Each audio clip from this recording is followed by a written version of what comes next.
About forcibly putting people on buses? I don't understand. Please talk me through. Nothing like that. This is, I mean, you're just going down a rabbit hole here. No, it's a really legitimate question.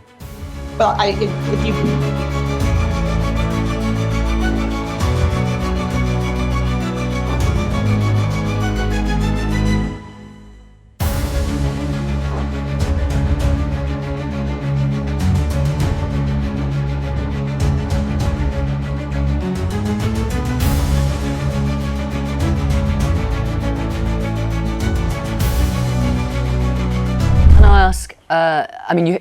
I don't think you've answered my question about what about those who don't want to leave.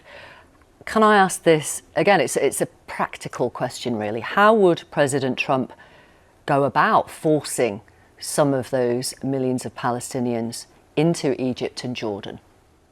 Well, he hasn't said anything about forcing anyone to go anywhere. But if people don't want to leave and he wants them to leave, then obviously they would be forced. Well, I don't think he said anything like that. I think he said that the offer on the table is to build something new for them. And if they don't want it, they can reject it the way they rejected peace and prosperity. Right,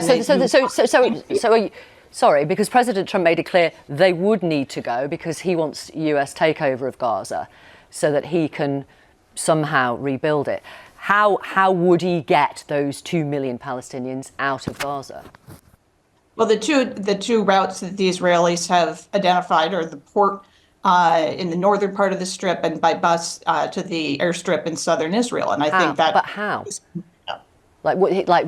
How would they be pushed onto a bus? Is that what we're talking about? Forcibly putting people on buses? I don't understand. Please talk me through. Nothing like that. This is, I mean, you're just going down a rabbit hole here. No, it's a really legitimate question. Well, if you don't like my answer, I apologize. But you can't put words in my mouth, and nobody is talking about anything like that. This is something you are making up and imposing on the situation because you don't like what the president has proposed. I'm asking you a question. How would President Trump get the Palestinians out of Gaza Strip? How would you get them out of Gaza Strip? President Trump has suggested moving them out of the Gaza Strip. I'm asking you, as somebody who works at the foundation that has an influence over his foreign policy, how he would do it. I think that is a question for him to answer and the people who are actually working for him now. I don't think that fear-mongering and trying to create a crisis where there is obviously a crisis, just because somebody has proposed a outside of the box solution that does not repeat the failures of the last 50 years.